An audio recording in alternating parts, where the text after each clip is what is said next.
আমার প্রাণপ্রিয় ষষ্ঠ শ্রেণীর শিক্ষার্থীবৃন্দ, তোমাদের সকলকে লার্নিং পাওয়ার বিডি ইউটিউব চ্যানেলের পক্ষ থেকে শুভেচ্ছা ও স্বাগতম। আশা করি তোমরা সবাই ভালো আছো। ইতিমধ্যে তোমরা অবগত হয়েছো যে তোমাদের 13তম সপ্তাহের গণিত অ্যাসাইনমেন্ট দিয়েছে। আজ আমি এই ভিডিওর মাধ্যমে দেখাবো 13তম সপ্তাহের গণিত অ্যাসাইনমেন্টের নির্ধারিত কাজ ও এর সম্পূর্ণ সমাধান। তাই ভিডিওটি না টেনে সম্পূর্ণ দেখবে, তাহলে নির্ভুলভাবে অ্যাসাইনমেন্টটি লিখতে পারবে। আর আমার লার্নিং পাওয়ার বিডি ইউটিউব চ্যানেলটি সাবস্ক্রাইব করে বেল বাটনটি চাপ দিয়ে রাখবে, তাহলে নতুন কোনো অ্যাসাইনমেন্ট দেওয়ার সাথে সাথে নোটিফিকেশন পেয়ে যাবে এবং সবার আগে তুমি অ্যাসাইনমেন্টটি লেখা শুরু করতে পারবে। আর অ্যাসাইনমেন্টটি লিখতে কোনো সমস্যা হলে আমাকে অবশ্যই কমেন্ট করে জানাবে। তো দেখে নেই আমাদের অ্যাসাইনমেন্টের মূল বিষয়। এবার তুমি দেখতে পাচ্ছ শ্রেণী ষষ্ঠ বিষয় গণিত। এখানে দেখো 3 নম্বর গণিত অ্যাসাইনমেন্টটি তোমাদেরকে দিয়েছে, তাই লেখা আছে নির্ধারিত কাজ 3। তোমাদের এই অ্যাসাইনমেন্টটি কোন অধ্যায় থেকে লিখতে দিয়েছে তোমরা কি জানো? আমি তোমাদেরকে বলে দিচ্ছি, শোনো। এটি দ্বিতীয় অধ্যায় থেকে দিয়েছে। এখানে আছে অনুপাত ও শতকরা। দ্বিতীয় অধ্যায়ের টপিকসটা কি? অনুপাত ও শতকরা। এখন পাঠ্যসূচিতে অন্তর্ভুক্ত পাঠ নম্বর ও বিষয়বস্তু। দেখো এই অধ্যায়ে 4টি টপিকস আলোচনা করা আছে। একটি আছে অনুপাত, তারপরে বিভিন্ন অনুপাত, তারপরে অনুপাত ও শতকরার সম্পর্ক, তারপরে ঐকিক নিয়ম। আর এবার দেখতে পাচ্ছ আমাদের অ্যাসাইনমেন্ট বা নির্ধারিত কাজ। এইটা অনুসরণ করেই আমাদেরকে অ্যাসাইনমেন্টটি লিখতে হবে। এই যে দেখতে পাচ্ছ 3 দাগ, এইটা অনুসরণ করেই আমাদেরকে অ্যাসাইনমেন্ট লিখতে হবে। তো আমি কোশ্চেনটা একটু পড়ে শোনাই তোমাদেরকে। দেখো, কমলার বর্তমান দাম 5.1/7% বেড়ে যাওয়ায় 552 টাকায় পূর্বাপেক্ষা 8টি কমলা কম পাওয়া যায়। 4%কে ভগ্নাংশে এবং 15%কে অনুপাতে প্রকাশ করে। এটা হচ্ছে আমাদের ক নম্বর প্রশ্ন। এর খ নম্বর প্রশ্ন আছে প্রতি ডজন কমলার বর্তমান দাম কত তা নির্ণয় করো। ক নম্বর আছে প্রতি ডজন কমলা কত দামে বিক্রয় করলে 25.1/3% লাভ হতো তা নির্ণয় করো। অর্থাৎ উদ্দীপক যেটা দেওয়া আছে, উদ্দীপক অনুযায়ী আমাদের এই 3টি প্রশ্নের সমাধান করলেই আমাদের অ্যাসাইনমেন্ট কমপ্লিট। অ্যাসাইনমেন্টে একটি নির্দেশনা দেওয়া হচ্ছে। দেখো, অনুপাত এবং শতকরার স্পষ্ট ধারণায় সমস্যাটি সমাধান করবে। তো আর এখানে একটা জিনিস আছে, দেখো মূল্যায়ন রুব্রিক্স। এটা তোমরা পড়ে নিবে, এটা তোমার মূল টপিকস না। এখন অ্যাসাইনমেন্টটি কীভাবে শুরু করতে হবে সেটি আমি তোমাদেরকে দেখাচ্ছি। তোমাদের অবশ্যই অ্যাসাইনমেন্টে একটি কভার পেজ তৈরি করতে হয় প্রতিটা অ্যাসাইনমেন্টে। তো এটি হচ্ছে তোমাদের গণিত অ্যাসাইনমেন্টের 13তম সপ্তাহ, সেটা আমি এখানে লিখে দিয়েছি। দেখো, আর অবশ্যই অ্যাসাইনমেন্টের কভার পেজে তোমার নাম, তোমার শ্রেণী, বিষয় লিখবে। তো তোমার নাম তো তুমি লিখতে পারবে, তারপর তোমার শ্রেণী হচ্ছে ষষ্ঠ শ্রেণী, কোন বিষয়ের অ্যাসাইনমেন্ট দিচ্ছ সেটা হচ্ছে গণিত, আর তোমার অ্যাসাইনমেন্ট নম্বর কত? 10। আর শিরোনাম নিয়ে অনেকেরই লিখতে সমস্যা হয় যে আমি কি লিখবো শিরোনাম। তো আমাদের শিরোনামটি হবে অনুপাত ও শতকরা। তো এবার আমরা এই যে 3 নম্বর প্রশ্ন, এই 3 নম্বর প্রশ্নের সমাধানটি দেখব। দেখো, প্রথমে আমাদের যে কোশ্চেনটা ছিল আমরা একবার পড়ে নেই। সেখানে আছে দেখো 60%কে ভগ্নাংশে এবং 15%কে অনুপাতে প্রকাশ করো। তো এটা একদম ইজি একটা ব্যাপার। দেখো, 4%কে ভগ্নাংশে প্রকাশ কিভাবে করেছি? 4 গুণ 1/100। এখন 1/100 আমরা কোথা থেকে পেলাম? এটা তো আমাদের একটা কোশ্চেন, তো আমি তোমাদেরকে একটু বুঝিয়ে বলছি। দেখো, পার্সেন্টেজ কথার অর্থ হচ্ছে 1/100। তাহলে অবশ্যই কি হবে? 4% মানে 4 গুণ 100 হবে। সিম্পল জিনিস।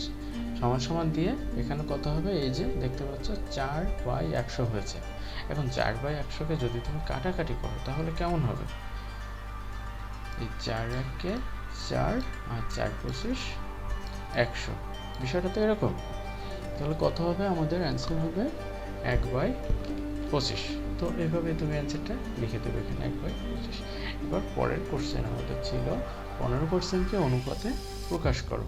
তো দেখো, 15%কে অনুপাতে প্রকাশ ওই সেমভাবে আমাদেরকে পার্সেন্টেজ কথার অর্থ হচ্ছে 1/100।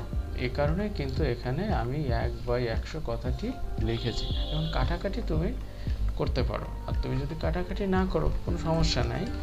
এই অঙ্কটা আমাদেরকে অনুপাতে প্রকাশ করতে বলেছে। তুমি যদি চাও যে এখানে কাটাকাটি করবে, 5 দিয়ে কাটাকাটি করবে, 3 5 15 আর 5 কুড়ি 100, এটা করতে পারো। আর যদি কাটাকাটি না করো তাহলে আমার মতো করে এখানে করবে 15:100। এখন 15কে যদি তুমি 5 দিয়ে ভাগ করো তাহলে কত হবে? 3 হবে। আর 100কে যদি 5 দিয়ে ভাগ করো তাহলে 20 হবে। অর্থাৎ দুটো সংখ্যাকেই একই সংখ্যা দ্বারা ভাগ করতে হবে। আমরা এখানে 5 দিয়ে ভাগ করছি, 3 5 15 হয়েছে, 5 কুড়ি 100 হয়েছে। তো তোমরা নিশ্চয়ই ক নম্বর প্রশ্নটি তোমাদের খাতায় খুব সুন্দর করে লিখবে। এই দেখো আমি যেভাবে লিখে দিয়েছি, তোমাদের হাতের লেখা সুন্দর করার জন্য আমি এখানে নিজের হাতে বিষয়টি সমাধান করে দেখিয়েছি। আমার মতো করে সুন্দর করে লেখার চেষ্টা করবে, দেখবে তোমরা পরীক্ষার খাতায় অনেক বেশি বেশি মার্ক পাবে। তো এবার চলে আসি খ নম্বরে। খ নম্বরে কি বলেছিল? আমরা কোশ্চেনটা একবার পড়ে নিব। প্রতি ডজন কমলার বর্তমান দাম কত তা নির্ণয় করো। এখন প্রতি ডজন মানে কি? আমরা জানি 1 ডজন সমান 12টি। তো এই প্রশ্নের সমাধানটা করার জন্য অবশ্যই তোমাকে কি করতে হবে? আগে উদ্দীপকটা একবার পড়তে হবে। আমি একবার পড়ি, দেখো। কমলার বর্তমান দাম 5/1/7% বেড়ে যাওয়ায় 552 টাকা পূর্বাপেক্ষা 8টি কমলা কম পাওয়া যায়। এখন এখানে কমলার দাম বেড়ে গেছে। কত বেড়ে গেছে? 5/1/7%। দেখো এবার মূল সমাধানে চলে যাই। এখানে আছে কমলার দাম 5/1/7 বা 36/7% বৃদ্ধিতে। 36 কোথা থেকে পেলাম? এই যে 5 7 35 আর 1 36। এটি আমাদের মিশ্র ভগ্নাংশ আছে, মিশ্র ভগ্নাংশকে অপরকৃত ভগ্নাংশে রূপান্তর করে নিলাম। এখন এটা আমাদের বৃদ্ধি পেয়েছে। বৃদ্ধি পায় কিসের উপরে? সবসময় ক্রয়মূল্যের উপরে আমাদের দাম বৃদ্ধি পায়। তো কমলার বর্তমান দাম 100 টাকায় বাড়ে হলো 36/7 টাকা। অতএব কমলার বর্তমান দাম 1 টাকায় বাড়ে 36/7 গুণ 100। অতএব কমলার বর্তমান দাম 552 টাকায় বাড়ে। দেখো আমি যেভাবে এখানে লিখেছি 36 গুণ 552, নিচে লিখেছি 7 গুণ 100। এবার এটাকে কাটাকাটি করেছি। কত দিয়ে কাটাকাটি করেছি জানো? 4 দিয়ে কাটাকাটি করেছি। 4 দিয়ে যদি কাটাকাটি করি তাহলে 4 দিয়ে 552কে ভাগ করবে, করে পাবে 138। নিচে হর 100, এই হরকেও 4 দিয়ে ভাগ করবে। 4 দিয়ে ভাগ করলে হয় 25। 4 25 100। এখন 36 আর 138 গুণ করলে কত হয়? 4968। আর 7 আর 25 গুণ করলে হয় 175। সমান সমান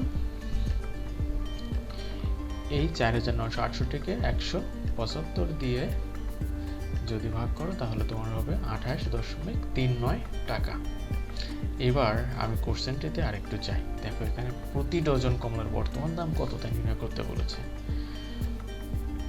প্রতি ডজন মানে কি? 12টি। তাই আমরা লিখবো জানা আছে 1 ডজন সমান 12টি।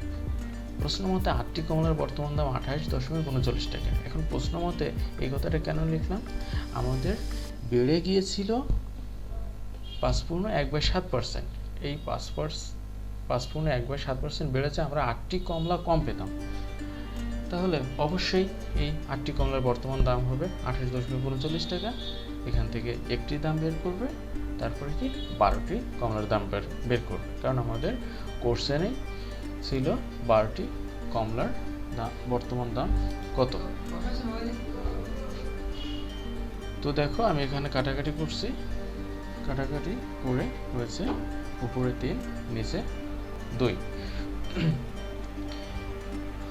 এবার 28.39 গুণ 3 দিলে হয় 85.17 আর নিচে হয় 2।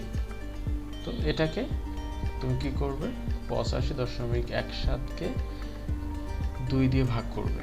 যদি তোমার পাশে ক্যালকুলেটর থাকে তাহলে ক্যালকুলেটর দিয়ে করবে, আর যদি ক্যালকুলেটর না থাকে তাহলে তোমরা যেভাবে ভাগ শিখেছো ছোটবেলা থেকে সেভাবে ভাগ করবে। তো দেখো আমি তোমাদেরকে একটু ক্যালকুলেটর এখানে দেখিয়ে দিই। 85.17 ভাগ 2 সমান দিলে হয় 42.585। এটা হচ্ছে আমাদের অ্যান্সার। দেখো আমি এখানে 42.585 5-9 কেন লিখেছি? ছিল তো 5-8, কিন্তু এখানে 5-9 কেন লিখলাম? আমার যদি দুইটা সংখ্যা আমি এখানে রাখতে চাই, অর্থাৎ পয়েন্টের পাশে যদি দুইটা সংখ্যা রাখতে চাই, তাহলে কি করতে হবে? দুইটা সংখ্যার পরে যদি 1 থেকে 4 পর্যন্ত থাকে, তাহলে এই দ্বিতীয় সংখ্যাটি অবশ্যই যা আছে তাই থাকবে। কিন্তু যদি এখানে এরকমটা হয়, এই জায়গাটা 5, 6, 7, 8, 9 এই 5টা সংখ্যার মধ্যে থাকে, তাহলে অবশ্যই এই দ্বিতীয় সংখ্যাটার সাথে 1 যোগ করতে হবে, অর্থাৎ এখানে 8-এর সাথে 1 যোগ করবে। তাহলে আমি বলেছি 5, 6, 7, 8, 9 যে কোনো একটা কিছু থাকলে এখানে 1 যোগ হবে, তাহলে 8-এর সাথে 1 যোগ করলে 9 হয়। এই জন্য আমি লিখেছি 42.59 টাকা। তোমরা নিশ্চয়ই বিষয়টি বুঝতে পেরেছো। আমাদের কোশ্চেন যেটা ছিল সেটার অ্যান্সার কিন্তু আমাদের বের হয়ে গেছে। তো অথবা লাইন লিখতে হবে তোমাকে। অথবা লাইন কীভাবে লিখতে হয়? আমাদের কোশ্চেন যা চায় সেম টপিক্সটাই আমাদের অথবা লাইন লিখতে হয়। এখানে কোশ্চেনটা ছিল প্রতি ডজন কমলার বর্তমান দাম কত তা নির্ণয় করো। আমি এখানে সেই কথাটি লিখবো। অতএব প্রতি ডজন কমলার বর্তমান দাম 42.59 টাকা। উত্তর 42.59 টাকা। এবার আমরা গ নম্বরে চলে আসছি। দেখো গ নম্বর কোশ্চেনটা একটু পড়ি। প্রতি ডজন কমলা কত দামে বিক্রয় করলে 25.1/2% লাভ হতো তা নির্ণয় করো। এখন তুমি যদি 25.1/2% লাভ করতে চাও, তাহলে প্রতি ডজন কমলা তোমাকে কত দামে বিক্রয় করতে হবে, এটা হচ্ছে আমাদের টপিকস। তো আমরা চলে আসছি। প্রতি ডজন কমলার ক্রয় মূল্য 42.59 টাকা। এটা আমরা কোথায় পেয়েছি? আমরা এই খ নম্বরে পেয়েছি, তাই এখানে লিখেছি খ নম্বরতে প্রাপ্ত। এখন আমাদের কোশ্চেনে কত লাভ করতে বলেছিল? 25.1/2% লাভ করতে বলেছিল। দেখো এখানে লেখা আছে এই যে, তাহলে 25.1/2% লাভে বা এইখানে মিশ্র ভগ্নাংশকে অপ্রকৃত ভগ্নাংশে রূপান্তর করতে হবে। 25 আর 1 কত? 51/2% লাভে। এখন আমরা সব সময় জানি লাভ ক্ষতি কিসের উপর হয়? ক্রয় মূল্যের উপর হয়। তাই এখানে লিখব ক্রয় মূল্য 100 টাকা হলে বিক্রয় মূল্য 100 যোগ 51/2 টাকা। কারণ ক্রয় মূল্যের সাথেই তো লাভটা যোগ হয়, লাভটা যোগ হয়ে আমাদের বিক্রয় মূল্য হয়। এখন দেখো এই আমাদের এখানে 51/2 লব আছে 2, তাহলে 100-র নিচেও কোনো কিছু নাই। 100-র নিচে যদি কোনো কিছু না থাকে 1 ধরতে হবে। তাই 1 আর 2 এই দুইটি সংখ্যার লসাগু হচ্ছে 2। তো দেখো এখানে 100-র নিচে কিছু নাই, সেজন্য তুমি সরাসরি 2 দিয়ে 100-কে গুণ করবে, তাহলে 200 হবে। প্লাস এখানে 2 দিয়ে যদি 2-কে ভাগ করো তাহলে 1 হবে। 51 গুণ 1 কত? 51-কে 51 সমান কত হবে? 200 যোগ 51 যোগ করলে হয় 251/2 টাকা। এটা হচ্ছে আমাদের গ নম্বরের প্রথম একটি পার্ট। দ্বিতীয় আরও একটি পার্ট আছে, সেটা হচ্ছে এই যে দেখো দ্বিতীয় নম্বর পার্টে আমি তোমাদেরকে দেখাচ্ছি। এখানে আছে কমলার ক্রয় মূল্য 100 টাকা হলে বিক্রয় মূল্য 251/2 টাকা। কমলার ক্রয় মূল্য 1 টাকা হলে বিক্রয় মূল্য 251/2 গুণ 100 টাকা। অতএব কমলার ক্রয় মূল্য 42.59 টাকা হলে বিক্রয় মূল্য। এখন এই যে ক্যালকুলেশনটা তোমরা এখান থেকে দেখতে করবে। আমি দেখো এটা কাটাকাটি করা যাচ্ছে না, তাই এখানে একবারে গুণ করে দিয়েছে। অর্থাৎ 251 গুণ 42.59, এটা যদি তুমি ক্যালকুলেটরে করো তাহলে তোমার অ্যান্সারটা এখানে 10,490.09 হবে। তোমরা এটা হাতে কলমে করার চেষ্টা করবে, যেহেতু তোমরা এখন ছোটো আছো, ক্যালকুলেটর না যাওয়াটাই বেটার। কিন্তু আমি এখানে তোমাদেরকে দেখিয়ে দিচ্ছি কিভাবে গুণ করতে হয়। গুণ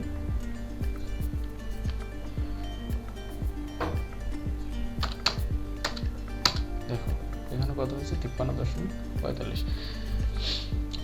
এখন একটি কথা আছে, আমি তো তোমাদেরকে আগেরবার এখানে দ্বিতীয় সংখ্যাটার সাথে 1 যোগ করেছিলাম, কিন্তু এখানে তো আর 1 যোগ করতে পারছি না। কারণ হচ্ছে এই দ্বিতীয় সংখ্যাটার পরে আমাদের একটা শূন্য রয়েছে। এখন শূন্য থাকলে তো আমরা 1 যোগ করতে পারি না, কারণ নিয়মে হচ্ছে 0, 1, 2, 3, 4 এইটা যদি থাকে তাহলে এই সংখ্যার সাথে কোনো 1 যোগ হবে না। আর যদি 5, 6, 7, 8, 9 এরকম সংখ্যা থাকতো এই শূন্য জায়গায়, তাহলে এখানে 5-এর সাথে 1 যোগ হয়ে 6 হতো, অর্থাৎ 53.46 হতো। কিন্তু এখানে শূন্য থাকায় 53.45 কথাটি বসে যাবে। তো এই ছিল আমাদের সমাধান। অথবা লাইন তোমাকে লিখতে হবে কোশ্চেনটি ফলো করে। দেখো এখানে কোশ্চেনে বলা আছে প্রতি ডজন কমলা কত দামে বিক্রয় করলে 25.1/2% লাভ হতো তা নির্ণয় করো। তো আমাদের অঙ্কটি তো সমাধান করা হয়ে গেছে। প্রশ্ন অনুযায়ী এখানে লিখেছি অর্থাৎ প্রতি ডজন কমলা 53.35 টাকা দামে বিক্রয় করলে 25.1/2% লাভ হতো। তারপর উত্তরটা লিখবে 53.45 টাকা। তো আমি যেভাবে করেছি তোমরা সেম উপায়টি অবলম্বন করে অঙ্কটি করতে পারো, তাহলে তোমরা সম্পূর্ণ মার্কস এখানে পাবে। আর আমার দেখানো লেখাটি অনুসরণ করে অবশ্যই করবে, কারণ হাতের লেখা সুন্দর হলে অবশ্যই তুমি পরীক্ষায় ভালো মার্ক পাবে। যে কোনো প্রতিযোগিতামূলক পরীক্ষায় তোমার যদি হাতের লেখা ভালো হয় তুমি অবশ্যই ভালো মার্ক ক্যারি করতে পারবে, আমি তোমাকে নিশ্চয়তা দিচ্ছি। সুতরাং সবাই হাতের লেখার প্রতি গুরুত্ব দেবে। তো আজকে আমার ভিডিওটি এ পর্যন্তই, কারণ এখানে আমার মূল টপিকসটি দেখানো হয়ে গেছে। তো ভিডিওটি যদি তোমাদের ভালো লাগে তাহলে অবশ্যই ভিডিওটি শেয়ার করবে। শেয়ার করলে তোমার বন্ধুরা ভিডিও থেকে উপকৃত হবে। তো তোমরা সবাই ভালো থাকবে, সুস্থ থাকবে। ধন্যবাদ সকলকে।